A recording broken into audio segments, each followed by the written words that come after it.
Cool. All right, let's go back to that process, the birth of It Takes Two. Tell us the process. Well, when we started working on the record, like I said, we would go like from. But one thing, I'm gonna stop you. Like I said, because we're gonna edit out, so we're gonna get the best takes. So Okay. like I said, we're gonna kill that. Okay. All right, let's go back. Well, when we was working on It Takes Two, we had to be in the studio that night. So what happened was, we were listening to a bunch of different records and trying to figure out, what would be a good sample to use. So I like the sample. I think it was Think by Lynn Collins. I like that sample, and I said, this would be hot. Even her hook in the song was hot. So I was like, you know what? We're gonna keep the hook. It takes two to make a thing go right. Use the woo yeah, but we needed like a backbeat to go to it. So Easy Rock used to always cut this record called Set It Off. And it was a club banger. All the clubs, they used to play the song all the time. So we just took both of those ideas and made it into one. We didn't use the Set It Off sample. We actually played a beat that's really similar to the Set It Off sample, but we played the beat behind the Think sample, and that's how we came up with It Takes Two. Wow. So it's pretty much you produced the beat. Yes, we produced it. Me and Easy Rock, and also William Hamilton. We all got together and we, put it together. Now you told me about the beat coming together. Now, so let's talk about the lyrics that you laid on top of the beat. How that came together. Take me in the studio. Well, after we put the beat together, I went home, sat down, and I had a big rhyme book that I used to keep my rhymes in. So I was just going through the book trying to see what would fit where. And, I had rhymes that was already written that fit the song perfectly. So when we went back in the studio the next day, I just simply went in there and did those rhymes, and it came out perfect. How long did it take to do this song overall? Well, it took us probably about 2 days to do it, to complete it. Because the first day we went in, we did the beat. And then the next day we went in, dropped the vocals. And I think we also mixed it the same day too. It was crazy. The process was crazy. So you saying you wrote the lyrics and one night? Tell me about the lyric writing process again. Well, the lyrics, like I said, I had the lyrics already written in a book. So what I did was, I went home, played the beat, and I was listening to, the beat, and I just was going through my rhyme book, and I was like, oh, this rhyme will fit here, that rhyme will fit there. So it just came together like that. So we went back in the studio the next day. It was like, it was real quick, because once I got in there, I dropped the lyrics, and it fit perfectly, and then we was done. Who was in the studio with you, and tell me about the reaction and your reaction once you heard your lyrics on top of the beat that you made? Well, when I first heard it, I was saying to myself, I felt I had a hit. I was like, yo, this is a hit. It's going to work. I played it for a few people, and they were like, I think I played it for Cut Professor Barry B from the Get Fresh crew, and he said, Rob, the record is too long.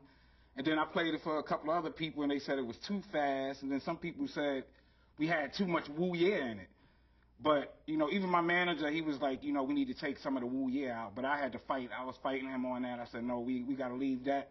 And all the way through the song, and he listened, and I'm glad that I stood my ground with that, because I think the woo yeah part is the thing that makes the record, That's what's up. And then Easy Rock, him being a DJ, what was Easy Rock reaction to the record? Well, he definitely, we thought alike at that time. We grew up together, so he thought we had a hit. We both thought we had a hit, but one time we went up to Rooftop up in Harlem. We went up to Rooftop, the skating rink, and I think Brucey B played the record, and the record came on, but we were standing there and we said to ourselves, yo, this record is too fast. It's too fast. People ain't gonna get with this. So, it wasn't that many people there that night.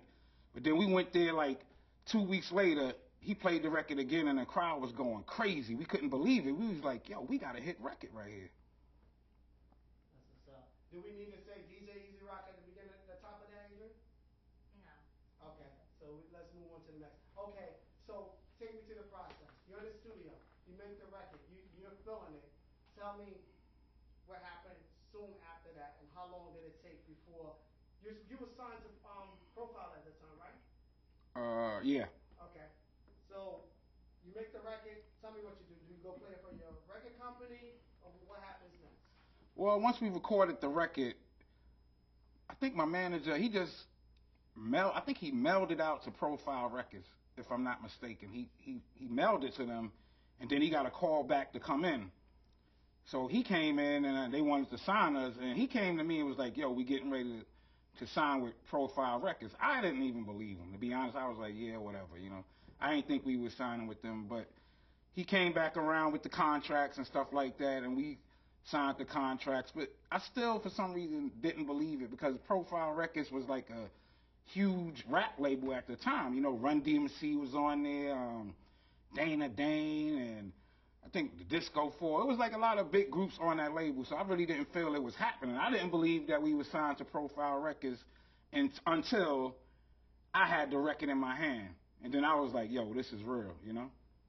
So during the process, because I think this is important for the audience, during the process of you making that record, you was making that record to get a record deal? Yeah, we was doing that record. Well, our management company had their own label called World of World Records, but it was like a real indie label. So we made that record to, you know, shop around to try to get a record deal. Well, he was shopping it around to try to get some distribution. So, you know, he said he only went to Profile, and that was pretty. I think he went to Zakia also, and he went to a couple of other little indie labels, but, you know, Profile jumped on it real quick, and we just went with them. Okay, let's get that succinct, because I understand that. So we're going to say, you know, at the time we signed to this small record label, and we made this record to, you know, to get to a bigger record label distribution, something short and sweet.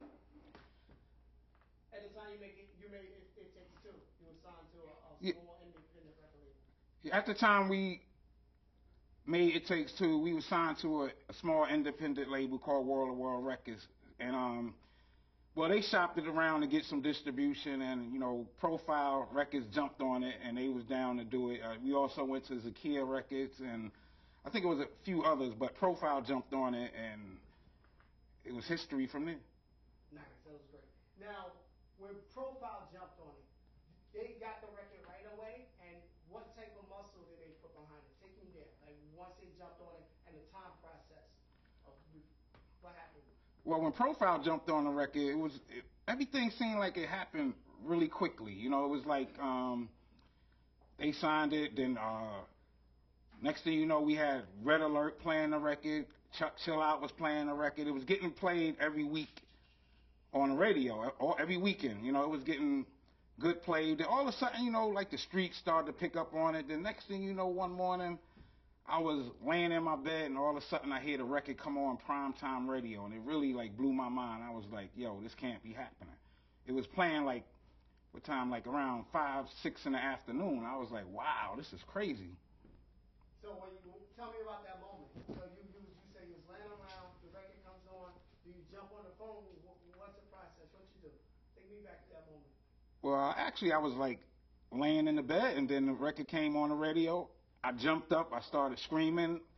I was telling my mother, yo, the record's on the radio. This is crazy. The record's on the radio. And she looking at me, she was like, oh, that's nice, but you still got to get a job.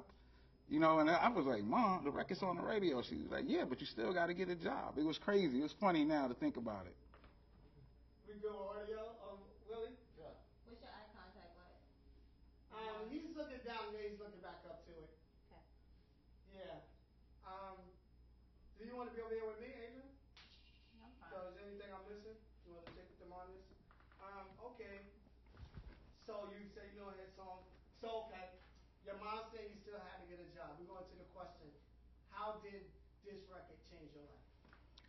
Oh, the record definitely changed my life. You know, it was like one day, you know, you poor, don't have anything. The next day, you good to go. You know, it was like, you know, it took me all around the world. I've been to London, Japan, Bahamas, everywhere. It just took me all around the world. It kept us up in Canada. We was up in Canada all the time doing shows. It was like, it was a life changer. You know, just from being a guy that all I knew was just, you know, Bronx, Harlem, basically, and now all of a sudden I'm like traveling the world. It was like really crazy. All right, we got to get a pat down on you. Let's cut, and Maria, you get it in. It's hot. It's hot. Yo, you're doing a great I'm close by. Don't put it too far away. Yeah, it's right here. The old school time. Yep. Gotta stay close. Uh, All right, how should I be? Should I be moving or just looking straight forward? You look good looking right to the camera. Hey, Willie. Yes. Watch it close with a critical.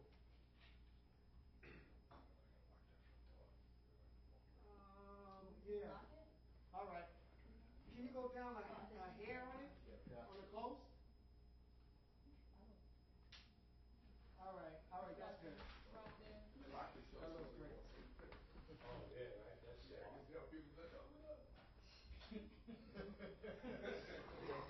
All right, everyone at speed? Speeding. All right, Rob, let's All set phones it are off. off, right? All cell phones are off? Yeah. Or vibrate or something. Airplane mode would be the best if you could do that.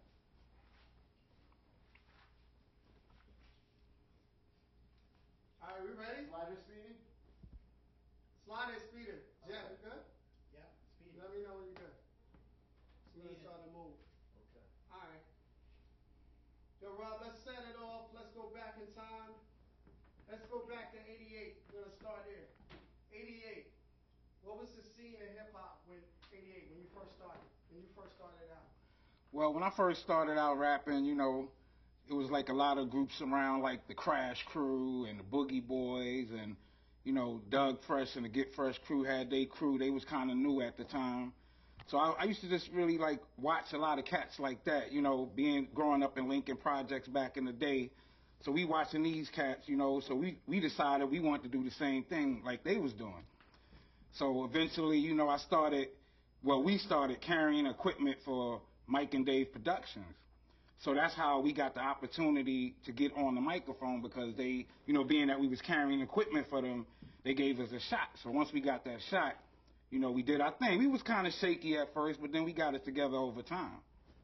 That's what's up. Yeah, that's great. I like your energy. Only thing I need is more eye contact with the camera. Gotcha. Because like when you look down, it's just taken away from the intimate feel.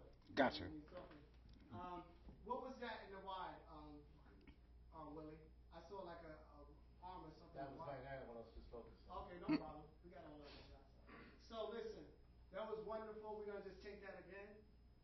All right, take us back to 88. Eye contact with the camera. Your best friend. Take us back to 88. Well, back in '88 when we started, and what year was that? I'm trying to think. We started before '88, a couple of years before. We was like carrying equipment for Mike and Dave Productions, because they used to do like block parties all over the place. Yeah, I got to get that where I messed up right No, there. it's all good. But if you say, what year was it? Like 86? What year was that, Kev? I met you around 83. We was rocking in '83. Yeah, Joe Grants. Come on, man, that's gonna sound too old. They don't know. 80. It was '83. 83. We were walking in Bro International and Joe Grants. 83, 84. Really? Yeah. Okay. The tapes don't lie. Hey, look, Rob, do you feel comfortable that you could give a camera eye contact? If Yeah. I'm there, then you talk to me. Okay, let's do it. Well, we could try both ways. Yeah, let's try to the camera, because to the camera is dope, because it's like you looking at the camera telling a story. Okay. So if you So we gonna go to '83. Willie, get a critical on that close. Okay, that's good. All right. So let's take us back when you first started. What was the scene in hip hop when you first started? Well, back in 1983, you know, we was carrying equipment for Mike and Dave Productions, and that gave us the opportunity to, you know, get a chance to get on the microphone. We was also rocking with DJ Kevski. He had a spot down at the PAL where we used to go perform there. So being that we got the opportunity to perform was the breaking point when we, you know, started. Oh, I'm all messed up. No, you're doing great. You're good. For real? You're good. You're telling them, hey, listen. So you said we. So take me back to when you got. Who's we? You and Easy Rock? Yeah, me and DJ Easy Rock. We started out together, but we first started out. We had a group called the Short Shot 7. It was like 7 of us, and we basically started making tapes in the house and stuff like that. And then as time went on, members of the group started to break off one by one, and then eventually it was just me and DJ Easy Rock, and that's how we became Raw Bass and DJ Easy Rock. Okay. Is audio is good, Willie? Yeah, we're good. Okay, so you and Easy Rock, tell us like how did y'all meet and y'all wanted to get into the hip hop game? Tell us why. Well, we met in the 5th grade. We met in the Because 5th. you're not gonna hear my voice. So me and DJ Easy Rock, you're telling the story. You're not gonna hear my voice. Okay. Please. Me and DJ Easy Rock met in the 5th grade. You know, we was, the class clowns. You know, we played baseball together. And like I said, watching like groups like the Crash Crew, we decided that was something that we wanted to do. So we got together with a group called the Short Shot 7. It was a lot of us. And then eventually, like, members of the group started to, like, break apart because I guess that wasn't what they really wanted to do. And it wound up just being me and Easy Rock, And then when you were Easy Rock, so you tell me the biggest artist at the time, the Crash Crew, when y'all first started, was it some of the biggest artists at the time? Yeah, the biggest artist was like at that time was the Furious 5, the Crash Crew. They was doing their thing. Treacherous 3, Fearless 4, Funky 4, groups like that. Just listening to them groups like that definitely made me want to do what I wanted to do. Great. Hey Willie, is that bothering you? The walking? Yeah, if we can stop it, it'd be great. Is there any? Can somebody? Should we hold for that? I'll keep it moving. No, hold it. I got it. He's gonna be walking on it too. No, I ain't walking. I'm gonna yell. We're still speeding? Yo, who's up there? Rolling. All right. That's how we go. We keep speed. So yeah, you was telling me the biggest artist at the time. And so what was the template for your group? Well, definitely watching groups like the Crash Crew because those were the guys that we looked up to because they was from around the same way. They was from the projects. And just seeing them do their thing, watching Reggie Reg and those cats, definitely gave me an idea of what I wanted to do. That's great with the eye contact. When you look away, always come back to to the camera. So it's great. So, but I need you to put that into a complete sentence because like the template. So we model ourselves after, then you go into it. Mm. Yeah, okay. Well, definitely, like groups like the Crash Crew. I need you to say because they're not gonna hear me. They're not gonna hear the question. So I need you to like set it off. Like we model ourselves. Oh, I got it. Yeah, we modeled ourselves after like the Crash Crew. I used to watch Reggie Reg do his thing in the park. And also watching Dougie Fresh do his thing, just watching those groups like that gave me, an idea of what kind of style I wanted to have on the mic, So watching them definitely gave me an idea. How Doug had the great crowd control, like Busy Bee had the great crowd control. So I definitely wanted to do something like that. I wanted to have the whole party rocking, Great. So when you finally got to the point that you wanted to do a record, how do y'all go about saying, we're going to do this record, get the deal? Tell me your mindset at that time. You got me? Say that again? Tell me the mindset when y'all first got together. Y'all was like, we're going to get a record deal. And like, what was the mindset? Was it to go out to get a record deal? Or y'all was going to get the girls? Or y'all was just like rapping for fun because it was your passion? Well, definitely when we was doing it, it was for fun, but we definitely wanted to do a record. All these records was out here at the time, so we was, going around shopping, trying to get record deals and stuff like that, but nothing wasn't happening. So we hooked up with Mike and Dave. Like I said, Mike and Dave gave us our first shot, at recording a record. And that first record was called DJ Interview. And, it was a pretty decent record. We got a little play from Chuck Chill Out. It was decent, but it didn't get really not a lot of play, but, a little bit on the weekends. But, we was good with that at the time. Hold on. So you said that was the first record that y'all ever made as a group? That was the first record y'all ever made that got on radio airplay with it? Yeah, DJ Interview. So y'all made that record. How many records did you make before you made the hit? Well, before It Takes Two, we came out with DJ Interview, and we also came out with a record called Make It Hot, which got a little more play. You know, it started to pick up a little bit. People started to know who I was. And then after that, in 1988, that's when It Takes Two came. Take me to how you grew up. Did you grow up in like poverty, middle class? Like what was your financial status growing up, and some of the things that you was going through? Well, definitely growing up, we was poor. You know, I know I was poor, you know. So, you know, it was a little struggle. You know, when we would do our little shows, we would get paid maybe like $25 to perform or something like that. But back in those days, that meant a lot to me because at least I could go to the store and go buy some food to eat. You know, it was great. Now, tell me when you was coming up, how do you get in the studio? Like, I mean, a lot of groups get together, and you know, you say you was poor, you didn't have much money. How do you get to make this record and to make demos? Well, back in those days, we knew a lot of the people around the way, like Chill Will. He had a studio in his house. So we used to go to Chill Will house to record demos and stuff like that. So it was like, you know, definitely Chill Will and Barry B, and we used to go to Kev Ski house to make tapes. So it was like getting a record together. We would go to place like from house to house to do that. And when you was making your first songs, what kind of feedback you was getting when you was making your demo tapes and with your style up in Harlem? Tell us about what was going on in Harlem at the time. Well, definitely. Repeat that. What was happening in Harlem at the time that when you was coming out making your music? Well, we was definitely doing like a lot of block parties in Harlem. You know, we would go from block to perform, you know, Lincoln, then we would go to St. Nick, then we would go uptown to the Polo Grounds, PAL, Hunsick. We was just all over the place, just trying to get a name. Cool. Now we're gonna go to the birth of It Takes Two. Before It Takes Two was out, I know you were saying when y'all first got together, Crush Crew and all those was out, but It Takes Two came in like 87, 88, right? 88. You good? You good? You good, Liquid? Oh yeah. Okay. So when It Takes Two was coming out, tell us about the scene in hip hop. Was it hardcore, rap, lyrics? Like, just take us there. What was the scene when you was writing It Takes Two? What was playing on the radio? Well, when I was working on It Takes Two, I think what was out back in that time? I think Rakim, Dougie, and Slick Rick and those guys were out.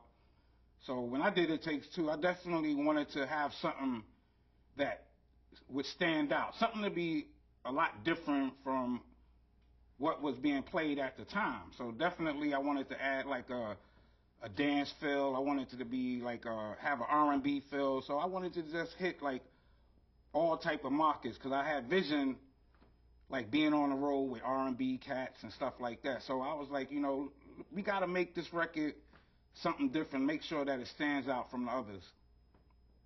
Wonderful. Now, that was a risk at that time because it was like you told me, "Ooh, you good? Hold on, you good? You need a minute." My shades still on my eyes, and I can't get Are you trying to shades get off my your head. No, take the shades off my head. That's what fell. Okay. Sorry. You good? You can get thanks. But you know what? I'll buy you a new pair of shades. Don't break my camera. Right. Let them fall. All right. So we're talking about what was on the radio. It was a big risk to go to R&B because hip hop cats wasn't going to R&B. In fact, they frowned on that. Like King and Rakim, they was street and hardcore. Mm. So what gave you the guts to go that route when that was being looked at as being a sellout? Well, for me, I definitely felt that, you know, rap was going to be bigger than what it was at the time. You know, I felt that it could be expanded in all type of different ways. Like when I would see how like Run DMC came out and they had like the rock rap thing going, you know. So I just felt, let me try the rap R&B thing. You know, I said, yo, this could work. You know, even though a lot of rappers, they looked at it and they was like, oh, that's selling out. You know, but to me, I was just looking at hip hop being huge. You know, I felt that it can go in any genre. You know, it could be dance, it could be R&B, it could be rock, it could be slow music like LL came out with I Need Love. So I just felt like, you know, let me try something different and let me, you know, I wasn't afraid. Did anybody, your crew or Harlem, you good? Hold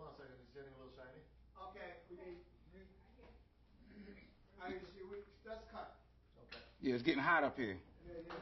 You can let him get a blood break. You're doing great, man. I'm getting there. I'm getting there. Easy, man. You're doing nice, smooth, right? You gotta say it's smooth. Going from there, and down. When You you do that, done you can with pull your from thought here. about Yeah, traveling you the don't have to road be and how it thinking. changed your life? Hmm. Okay. I don't talk a lot. Remember. All right.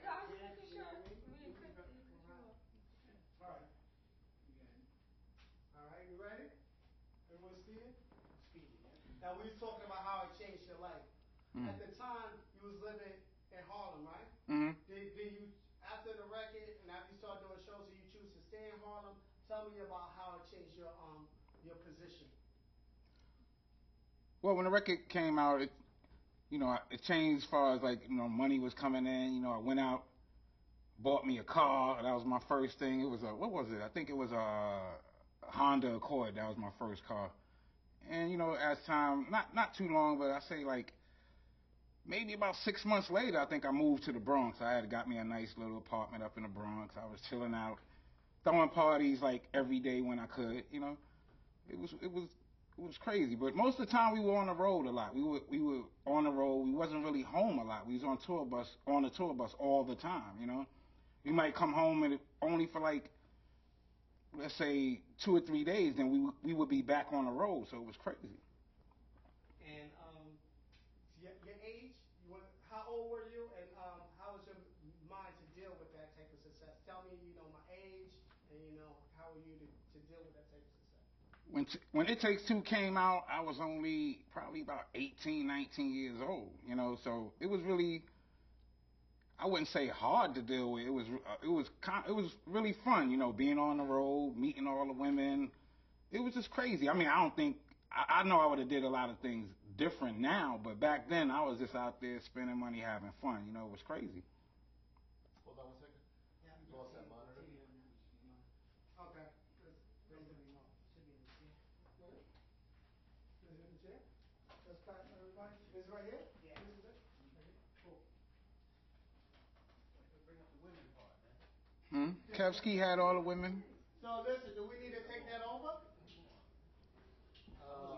Or leave the women part out? I mean, we have it on Okay, good. Hey, listen, you feel good about the Adrian? Yes. Jeff? I don't know if it You looked feel like good about? Yeah. It didn't affect my shot. Okay, let's get speed. We're still speeding. Oh, I stopped. I stopped too. You stopped too? All right, so let me stop and start.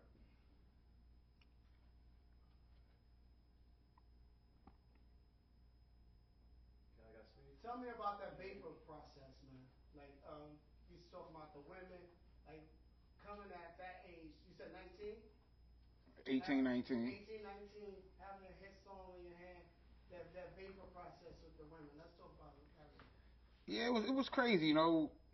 When I got the hit, it was like people that lived like girls in my building that wouldn't even speak to me, wouldn't even say hi. But when the record came out, all of a sudden now they want to speak. And I can remember one day walking in the building and this girl, she said, he think he all that. He don't even say hi to nobody. And I looked at her, I was like, you never said hi to me before, So why I gotta say hi now? So it was really weird, It was crazy. Can you share some other stories, like on the road stories that tell us. Listen, tell us about your craziest fan reaction. Like what one of your craziest fans reactions that you can share with us. I really honestly can't remember no really crazy fans because I mean it was just the whole road thing was just crazy period. It was like going to the hotel and then you got a bunch of women sitting there in the lobby waiting for you to come in. It was crazy. Every night it was crazy like that, But I was a good guy, I didn't really indulge in none of that type of stuff.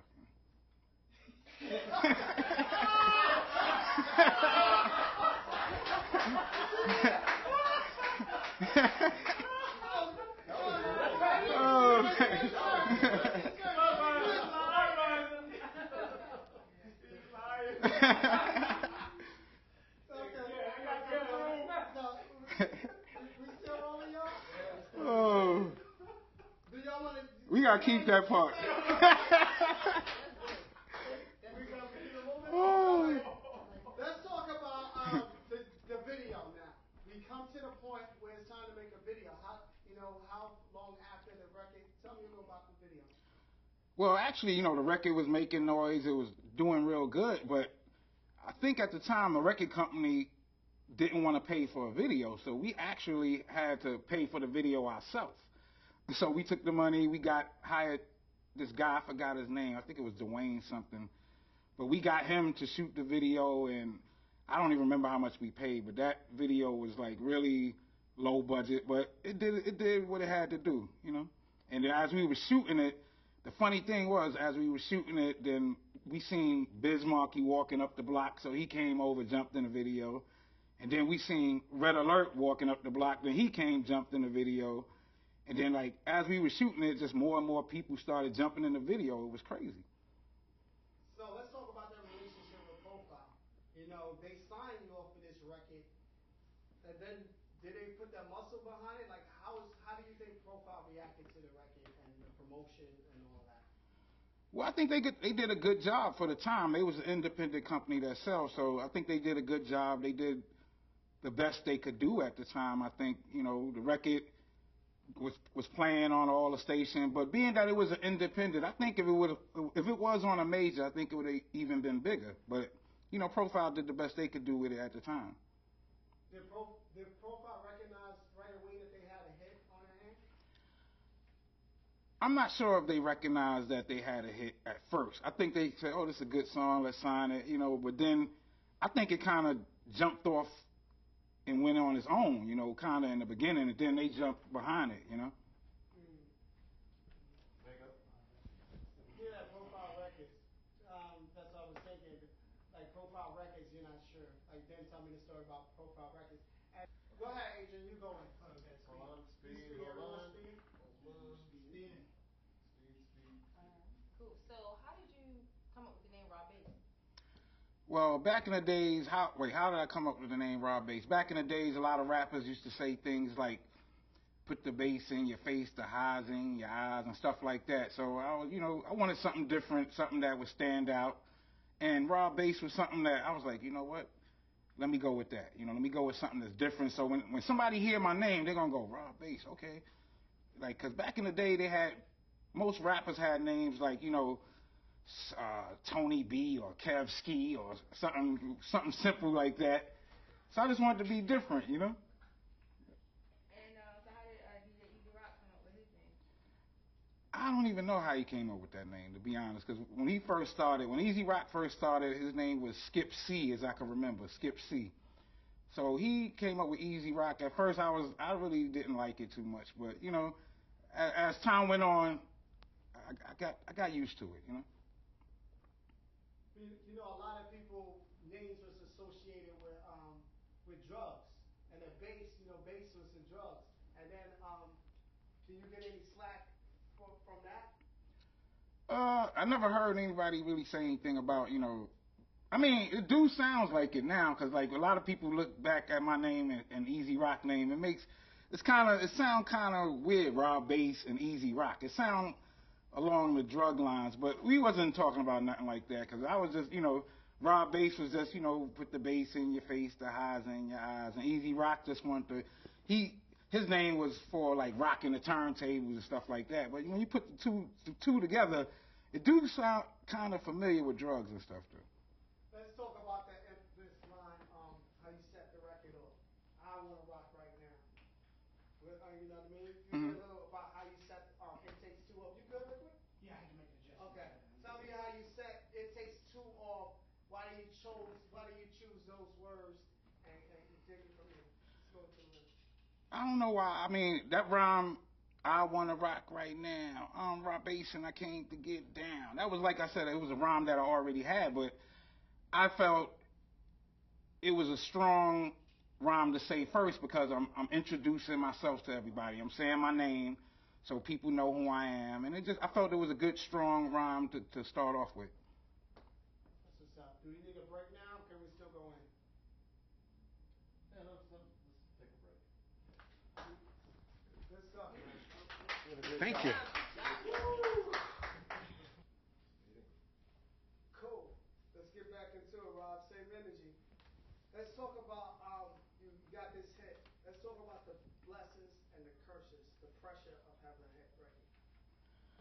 But definitely having a hit record, you know, is a lot of blessings that come with it. But you know, it's a lot of bad things that come with it too. Because I mean, like you know, a lot of people you get your haters. A lot of people today they say they want more haters, but you know, I got a lot of haters at that time. You know, people, oh, he acting like he's all that, he's this and that. But it's just, you know, even just going to the store become difficult at times. You know, you go into the store, you can't really shop because people are behind you. They want autographs, which you try to be nice to everybody.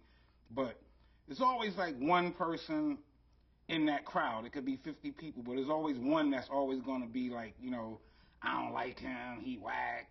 You know, there's always going to be that. But, you know, I learned in time, you know, how to deal with that. You know, I just keep it moving, you know. That's what's up. And some of the blessings. Well, there's a lot of blessings, you know. You're able to feed your family and you get to travel the world and see things that you never seen before. You know, it's crazy, but, you know, it's just a lot of things that I wouldn't even have dreamed about, you know, going different places and seeing different things, going to California, you know, coming from Harlem, you know, that's all I knew. You know, Harlem and the Bronx, that's all I knew. Cool. Now let's talk about some of those haters because you good, Jeff?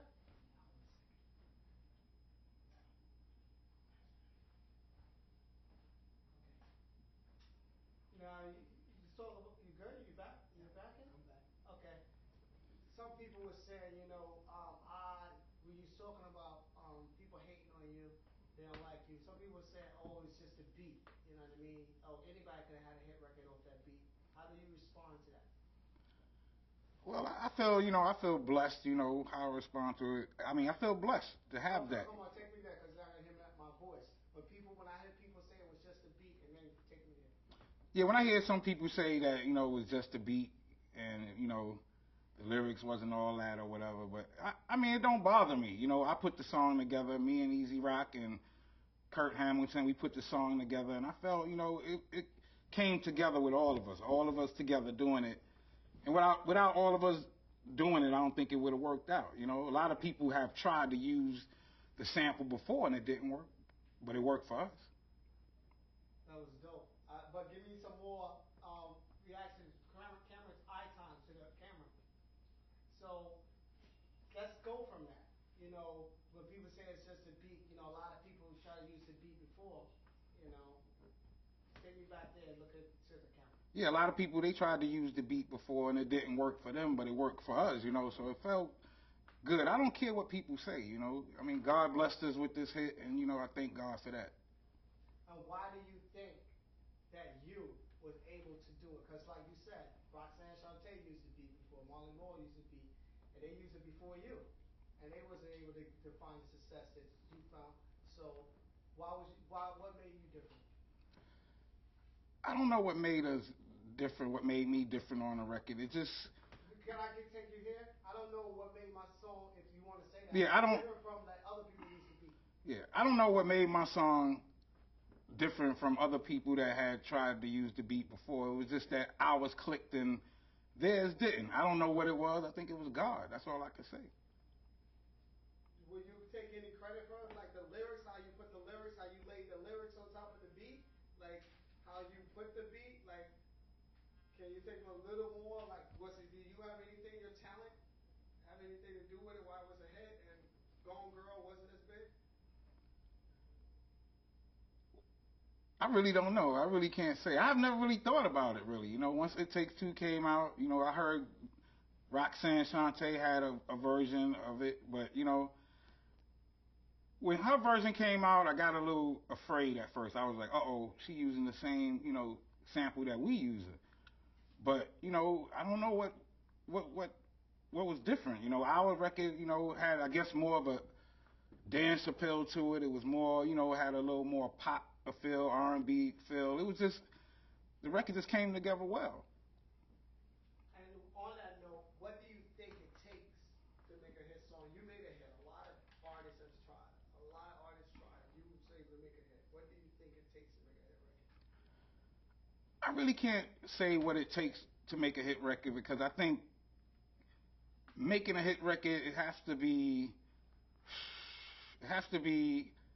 It just got to come together because you know a lot of people try to make hit records, but they can't. You know, it's not that easy. So you know, it's something that just got to come together. I don't know. I don't know if it's one particular formula for that, but you know, it's just got to come together. How long do you think this song? Because I mean, I've been around with you. I see you perform this shit song. Was like 26 years later, and people are still going nuts over it. How long do you think it takes to live? I think it takes two will live forever. That's what I kind of know that because you know, from the time it came out until now, you know, even now you see like little kids that's like 5, 6 years old singing a song. So it got a couple more generations to go because I mean, I go on YouTube and I see a young kid, a young white kid, or a young black kid, or a young Chinese kid. They singing the lyrics of this song, and it's crazy. Yeah. How does it feel when you hit the stage to perform the song? How did it feel in 1988, and how does it feel now? Well, in 1988, you know, it was crazy to get up on stage and perform, you know, and everybody knew It Takes Two. And even now, it's still the same feel, you know, it's the same feel as it was in 1988. The crowds are going crazy. They rock into it like it's a brand new song. So, you know, it feels really good. Take me at 88. You was on the road a lot. You was on the road with some of the biggest artists. And take me back to 88, some of the artists that you was on the road with, performing with, and like, take me to some of those concerts. Well, when we first, We're gonna hold for sound.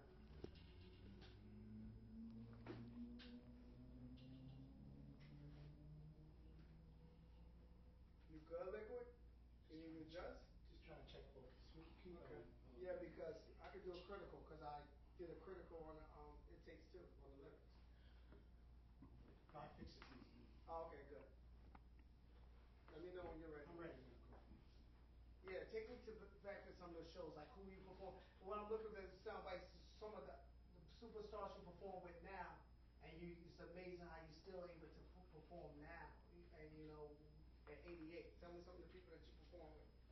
well, back in 1988 when we first went on tour, our first tour was, I think it was, yeah, the Salt and Pepper tour. It was Salt and Pepper, Kid and Play, Keith Sweat, and I think Cameron White was on that tour, if I'm not mistaken. It was a crazy tour. And then right after that tour, we went on the Bobby Brown tour, and that was another crazy one. It was an R&B tour, so it was like really different. You know, it was Bobby Brown, what was it? Levert was on that tour. Johnny Kemp, Cameron White. It was like I think we was the only rap group on that tour. It was crazy. Take me the tour there. You were saying you performed with a lot of the big time hip hop of the time then. Were you? Where was you at? Where was your placement at? Did you close the show? Were you open the show? Where was it at? Take me on some of those tours. Well, the Salt and Pepper tour, I think we were like in the middle somewhere. I think me and us and Kid and Play would swap position depending on where we were at. But the Bobby Brown tour, I think we opened up that tour because we were the only rap group on that tour. So it was kind of weird, but it felt good to be on a tour like that with, you know, Bobby Brown and Levert and all those guys. It was crazy. Now, when you was first on the tour, was the song just coming out then, and then it grew, and then you see your positioning grow on the tour? Well, it was already a hit. It was playing all over the place. Well, it was already a hit. The record was already a hit when we was on those tours, and you know, I think it was just what was different was back then people looked at rap music as something different. You know, it was kind of, it wasn't new, but it was still kind of like something that people used to be like, oh, that's not real music, you know, at that time. But you know, we was on tour with them top R&B people, and it was crazy. Willie, give me a little headroom on the wide. Okay.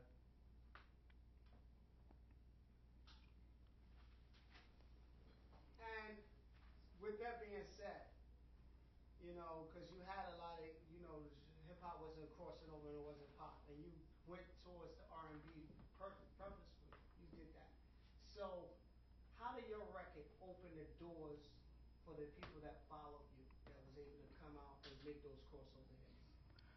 Well, I definitely felt that it was one of the first rap records that open up doors like that because you know a lot of people like hip hop at the time. It was basically you know like had a more of a street feel to it. Besides like Run DMC and then Houdini had a lot of R&B type of records too. But I think our record was more like R&B dance. It had like more of the dance crowd feel. You know, you could go anywhere with it. We was doing clubs in front of like Chinese, white, black, whatever. You know, we was just all over the place.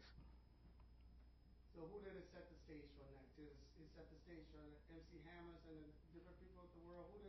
Who did It Takes Two open the door and set the stage for? Well, I really can't say that MC Hammer had a different style. You know, he had the dance and we had dancers too. But you know, I mean, I think it opened doors for like more of like the commercial rap. You know, a lot of people wasn't really trying to do a lot of that at the time, and you know, a lot of the rappers that came after me was trying to come out with similar type of records, like I'll say Father MC and who else it was? A couple other rappers. You know, they was trying to do the R&B hip hop thing. You know. And how do you feel? Because at that time, hip hop wasn't as big as it is now. It's a multi-billion-dollar business now. Did you change the on its type? No, we're good. We're good. So how do you feel being a pioneer in that process of growing hip hop to a multi-billion-dollar level? Well, it felt good that people nowadays even call me a pioneer. You know, I look back, I'll be like, wow, I put in a lot of work back in the day up until now, and they call me a pioneer. And I feel, you know, it's a good feeling. You know, it feels good to be put in that category, you know. Little powder. Was that power? Little powder, yeah. Yeah. All right, and we're gonna stay on that note because I want to get because Big Daddy Kane, you know, he was going at Will Smith around that time. Got barbecue? You eating that salmon? Not yet. Yeah, get the rice from upstairs. Whoa. We good? We speeding? Speed. You got speaker? All right, speeding. Okay. Okay, let's go into from you tell me because they won't hear me from it being a mixtape format to now you know it playing on WBLS and different ones during daytime. So talk about like how the music moved from being underground to a niche to a pop and your role and involvement in that. Yeah, well, It Takes Two first started catching some steam. You know, it came from the streets. Honestly, it came from the streets. You know, the rooftop uptown was playing it, and you would hear it in all the little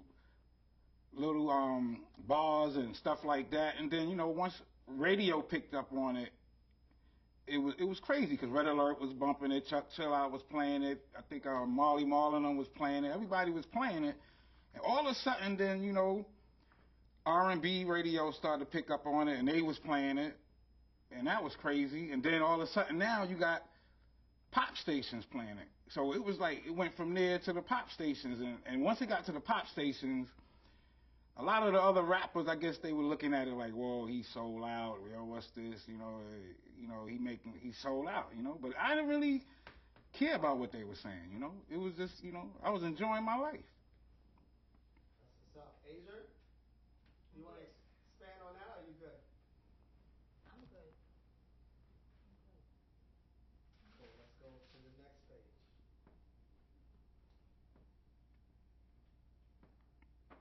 Let's see if you can finish this sentence for me. I never thought after 26 years that it takes two, and finish that sentence. Would be still. No, you gotta say it. I ain't gonna remember all that. What'd you No, say?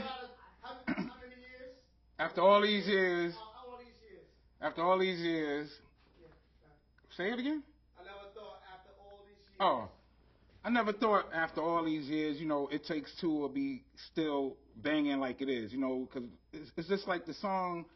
It's like the song that will never die. You know, it's just going and going and going. You know, when you hear it today, people are still rocking to it. And you also, like I said, you got young kids that's like 5, 6 years old singing the lyrics. I never thought that It Takes Two would, you know, be still going that strong. tired of performing the song? I would never be tired of performing the song because the song is like part of me. I love to do it when I'm out there performing it. It gives me good memories of the times when me, Easy Rock, and Omar Chandler and all others used to be hanging out, going to parties. I would never get tired of that song, performing it. Talk about Easy Rock. What's that? Guy Easy Rock was, and how did he respond to his success? Easy Rock was like a happy-go-lucky dude. He always wanted to have fun. He always was like a jokester. He was a good guy. He just liked to have fun. I really don't have anything bad to say about him. He was a good guy. And how did he respond to when you had a hit record, the success of it? When the hit record came out, I think first thing he did, I can remember, is he went out and bought a bunch of jewelry. It was crazy when we seen him. We like, wow, he had the big rope chain and 4-finger rings and all that. And we looking at him like, really? That's what you gonna spend your money on? It was funny. That's how he was, though. He was a funny dude. Tell us how y'all two came together. Well, me and Easy Rock met in the 4th grade. We used to sit in the back of the class and crack jokes and stuff like that. And we also used to play softball and baseball together. We just became good friends. And both of y'all had a passion and love for music? Like, what was that with hip hop? Well, we definitely, being around, coming up out of the projects and watching the Crash Crew, guys like that. That's just something that we wanted to do. That was like the hip thing to do, to be a rapper and a DJ. So we just followed that trend. And did y'all ever think that y'all would get in the game and make an impact, such an impact as y'all did?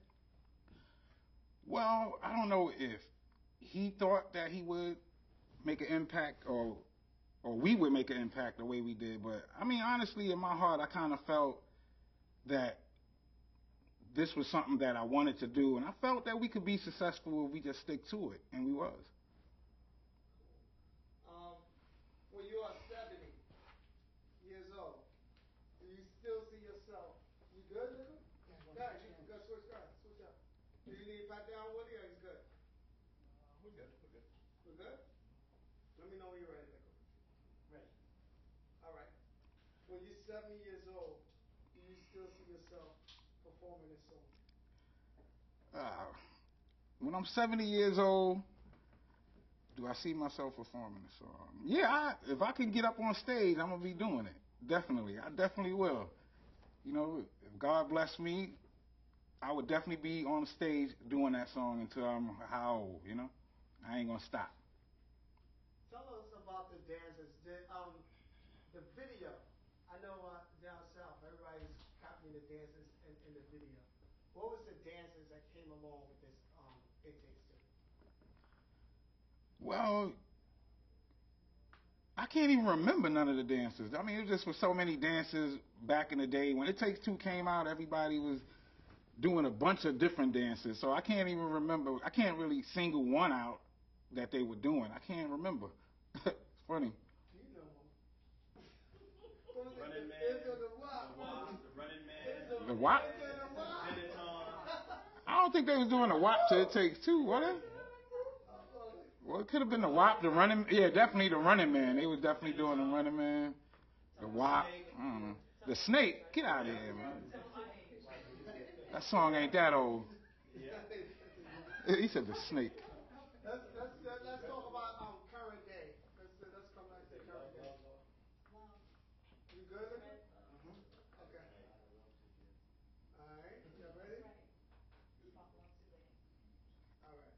So let's talk about current day. What are some of your current endeavors? Like, I know you're doing the play. You get into other things. Like, what are some of the things that you're into today? well, right now we, working on getting this play together. We have a play that we're working on called Unequally Yoked with Lynette Blackwell. She's the writer, and myself is the executive producer. And we're getting that together, trying to take that to the next level. We did it a couple of times, and every time we doing it's getting better and better. So that's what I've been doing besides being on the road a lot, you know. And your creative spirit, your talent, is that still in you? How, do you still love the music? Have your feelings changed towards hip hop? I still love hip hop. I still love hip hop. I mean, even like a lot of people say that they don't like the music that's out here now, and they don't like this and don't like that. I mean, I like some of the new cats that's out there. You know, I like some of the music. I ain't gonna lie. And they be saying like, you know, it's different now. You know, the way the music is. But I just look at it as a different time. It's a different time and a different era. You know, these young cats out here doing their thing, and you know, I can't knock them. You know, you know, hip hop is all good with me. Do you ever get the urge to pick up the pen and go in the studio and do the 1-2? No, I never really think about going back in the studio. At least, I mean, once in a while it may come. I might hear a beat and I go, oh man, you know, I could write something hot to this right here. But other than that, you know, me recording a new album, they say never, so I guess I'll never say never. But you know, maybe one day you might hear another Rob Bass album. So don't sleep on that. Who are some of the guys now that you see that's out and you say, you know, they remind you of Rob Bass and DJ Easy Rock, or you get that type of feel off of them? I really don't get no feel like that from the new guys. You know, I think Rob Bass and Easy Rock is Rob Bass and Easy Rock. All the new cats. I mean, everybody take a little bit from everybody, but I really don't see that in none of the new rappers right now. How do you feel when the new rappers sample the beat? When the new rappers sample the beat, I feel good. I feel like they paying homage. You know, it feels good. It's not a bad thing. It's a good thing. Whenever you run into some of them, do they give you the respect? Like, what's your relationship? Have you had any run-ins with any of the new cats? They pay respect, or thank you for making a song, or open the doors, or anything like that?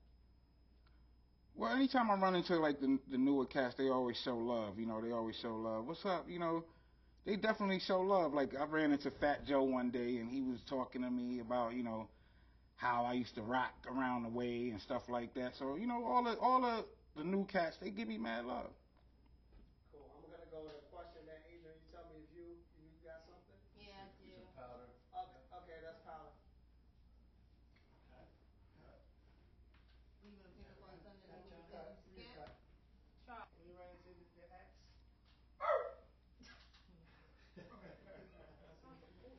And you gotta sound like him. No. What'd he say? You sound like a dog. You sound like a dog. I forgot what he said. So, what's up, man? You know, You sound like a dog. You ready?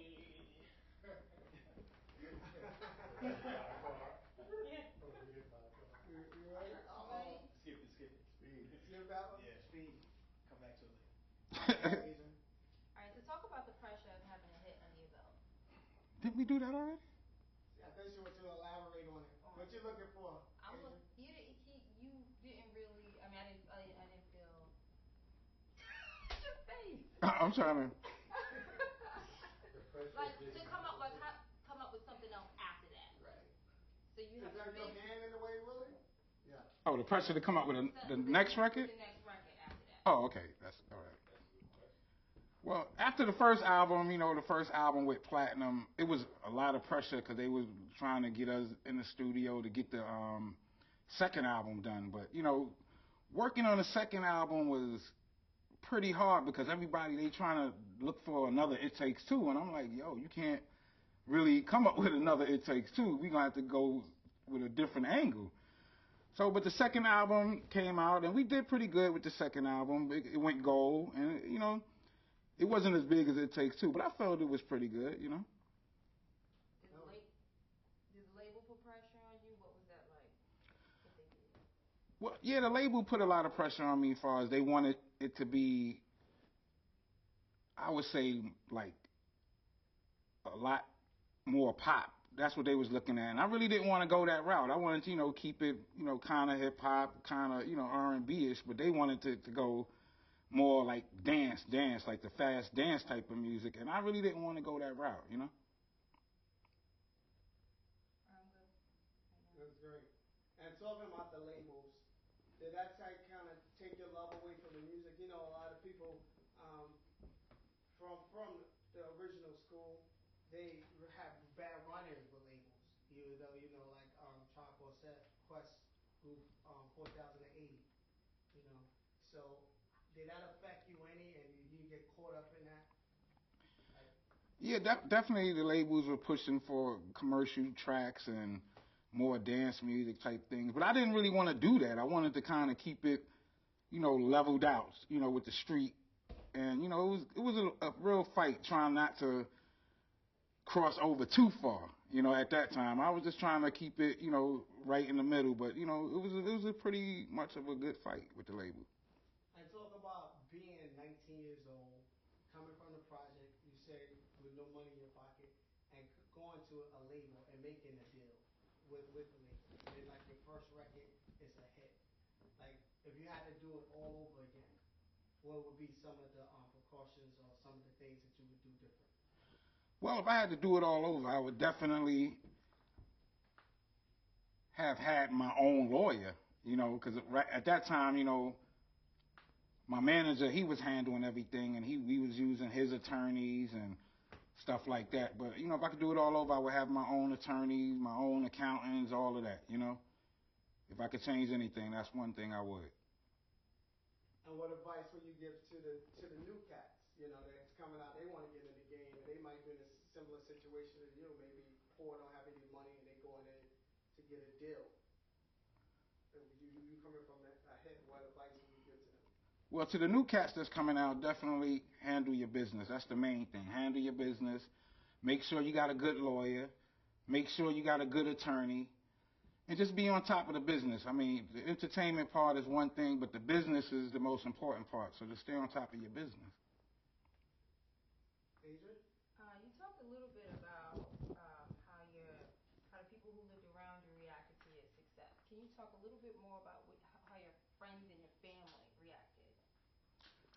Well, my family acted very well. They were supportive. They were happy for me, and it was great. Now, half of my friends were supportive, and I would say, I ain't going to say the other half, but I would say about 30% of my friends, I think they didn't like it at all. They, I was successful, and they were just, not happy about it. I would say, you could say they were probably jealous, a lot of them, But I learned how to deal with that. How did We're you going do to cut. it? Hold on a quick second. Let me just fix I this. moved. We're going to cut. We're going to get that. That's good stuff you're talking about.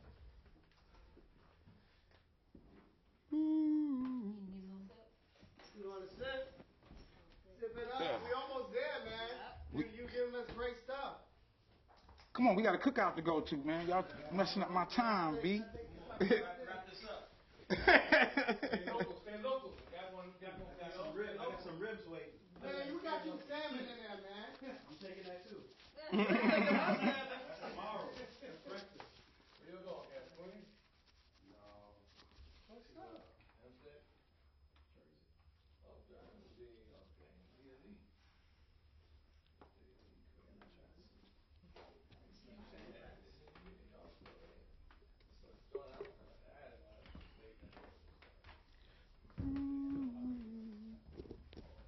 Alright, we about there.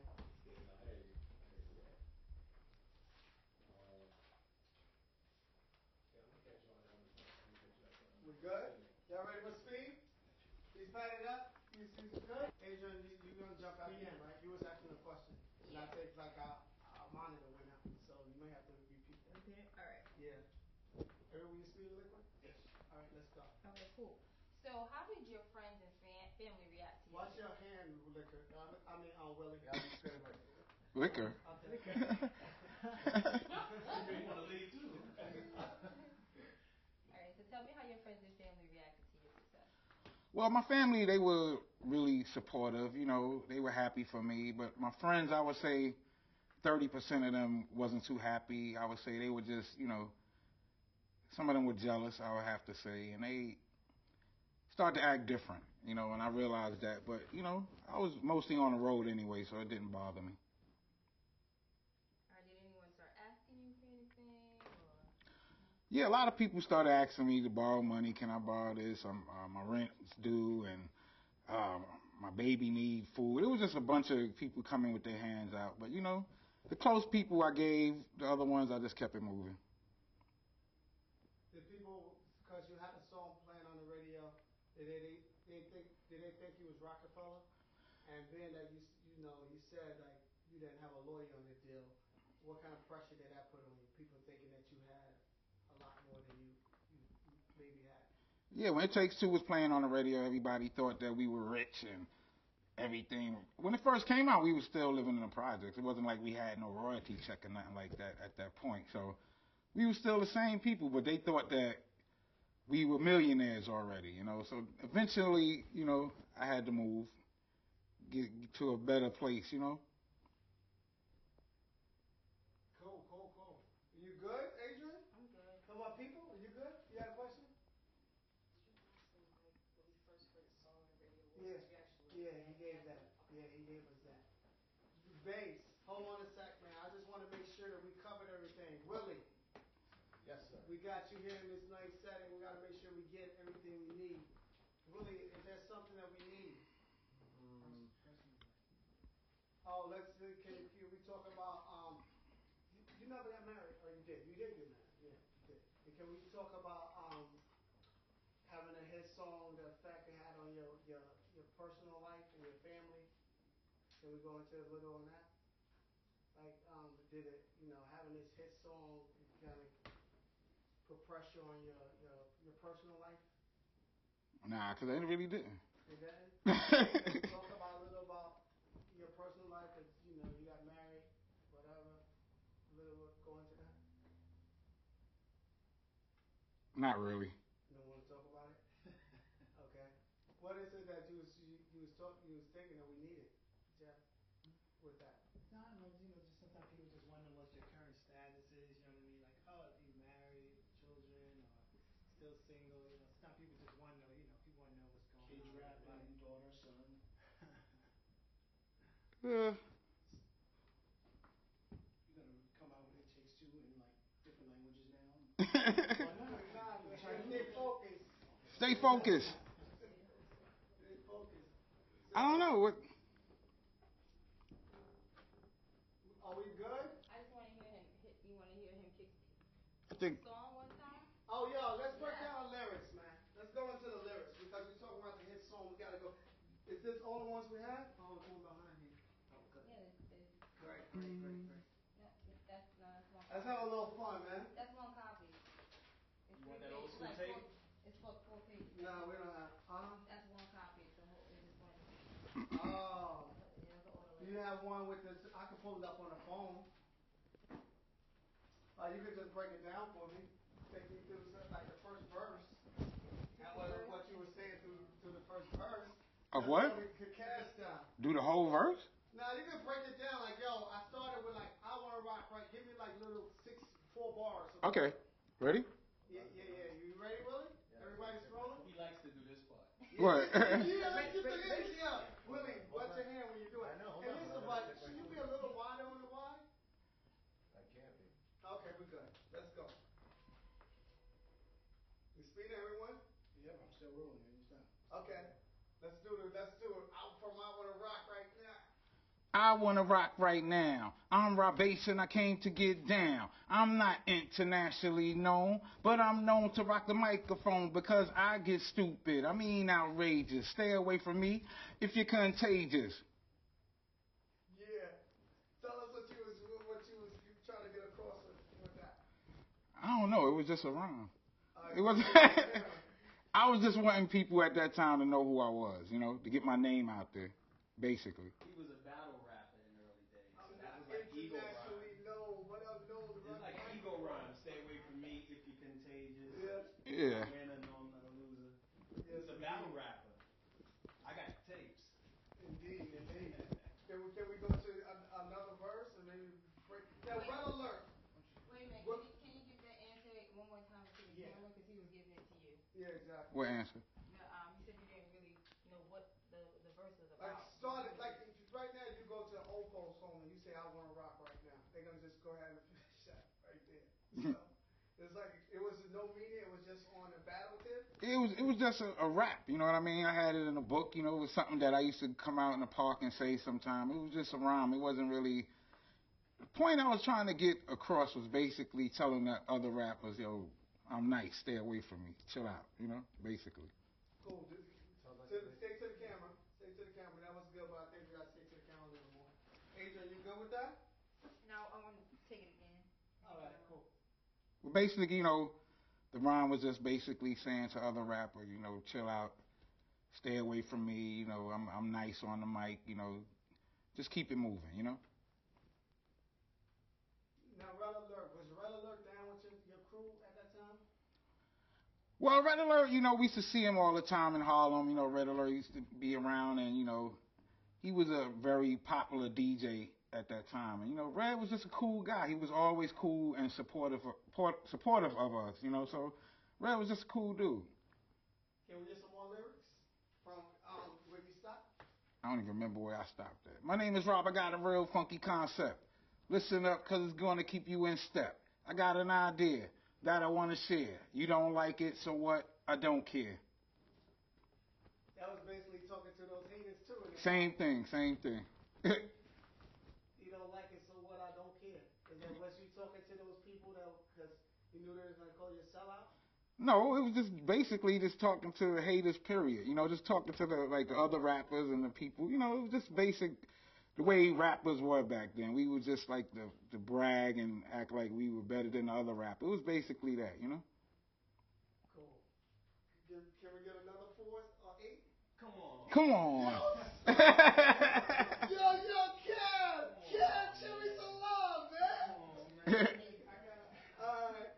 Cam, we were trying to make history I got some here. ribs waiting. You got ribs making? Ribs, call it ribs. Alright, cool. Is it a particular verse that we want to like break down, dissect?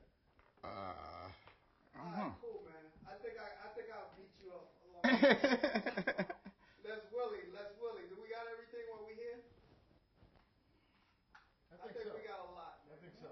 We got a lot. Bass. You far exceeded what I expected. Yeah, me too. Now we gotta get just some beauty shots of you up here on this set. I think we got the meat and potatoes.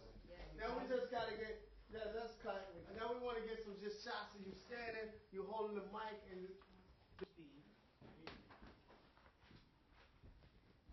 Stevie. We good with the way you look? You don't need any packing? Pass look, you good? All right. We good? So let's go into that. Easy Rock. I asked you a little about Easy Rock before, but you know we recently lost him.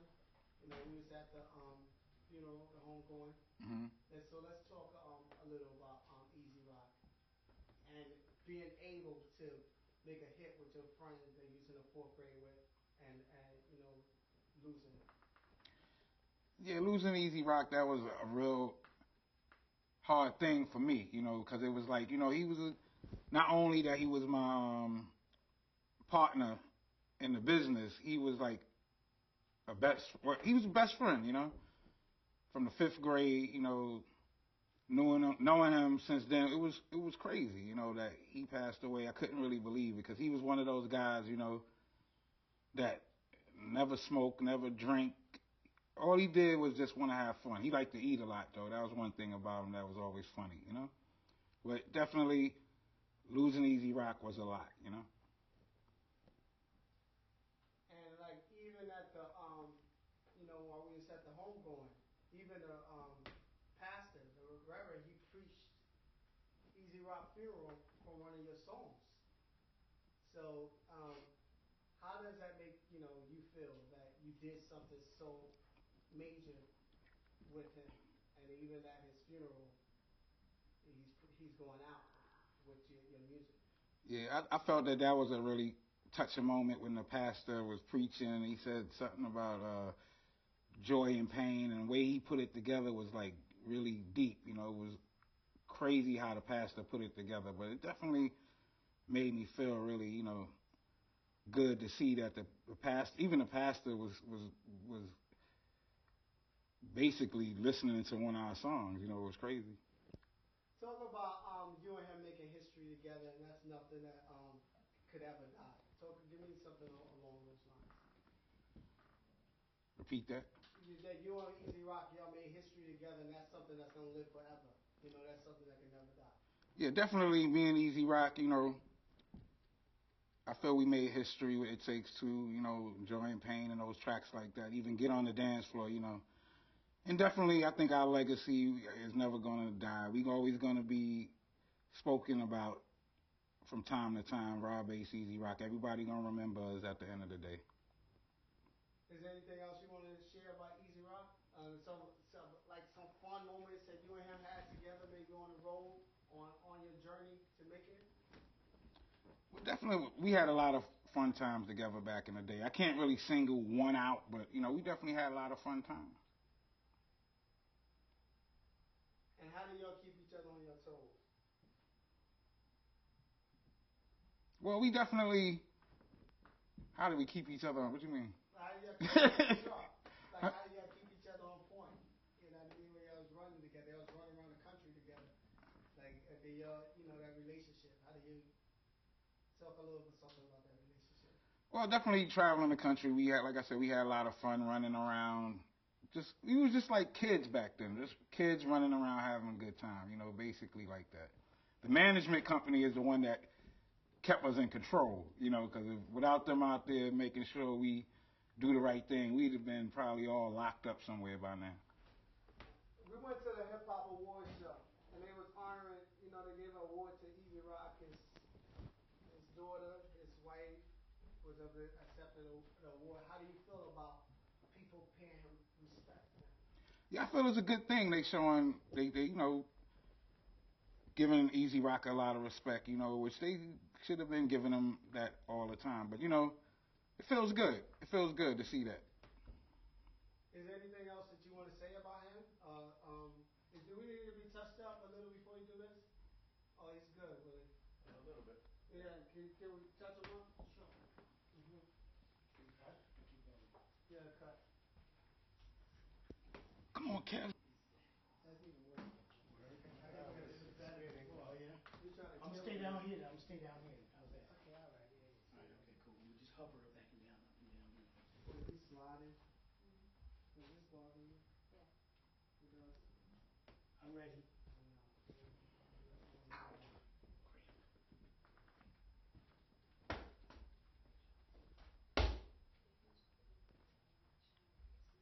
Well, Omar. Hey, listen, Willie. Yeah. Is there anything that we can do with that wire that's coming down into the DJ booth? Turn on that light? I mean, at this point?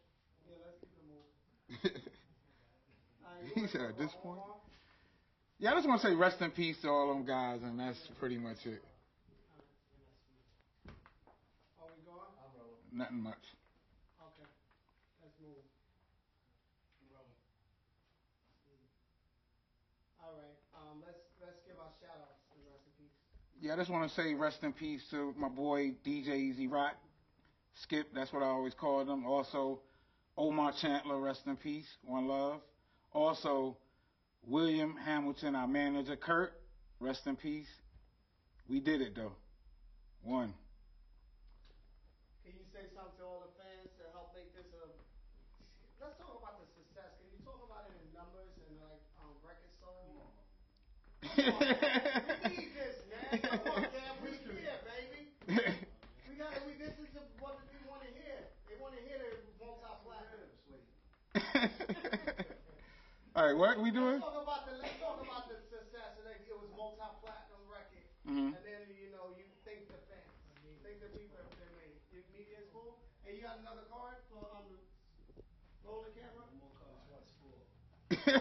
Yeah, man. I can't believe you're doing this, man. Ain't you the associate producer, man? Manage my production. He associated there. Yeah, it's already been associated. Kev is crazy. Yeah, we almost out of here, man. Come on. Here you go. Go back there and get that salmon, man. Nah, man. I'm taking it to go. Nah. You're taking that whole salmon. People like to hear it. What? I'm going to tell you about multi-platinum and boom, and then thanking the fans for all the support they made it record. sell, blah, blah, blah. Yep. Into that camera, right into it. Yeah, It Takes Two was a real successful album. You know, multi-platinum, and I definitely want to thank all the fans that supported us all these years up until now. You know, they still supporting us. I want to give love out to all the fans. What will people see at a Rob Bass show? Then we got it here with this cat. And let's see. What they gonna see? You got it all on film, don't you? You tell me, the people that have never seen Rob Bass, the new generation, if they come to a Rob Bass show, hold on, let's get that. Let's let this noise go. Come on, back. If they come to a Rob Bass show, what are they going to experience? Definitely, if you come check out a Rob Bass show, it's gonna be crazy. We usually, bring out guests to come out to perform also, and it just be a hype crowd. We gonna rock the crowd. It's gonna be real hype. So definitely, if you ain't see it yet, definitely come out and check it out because it's definitely crazy. Good. Anything else you want to say? Speak now, forever hold your peace. Peace. You got to.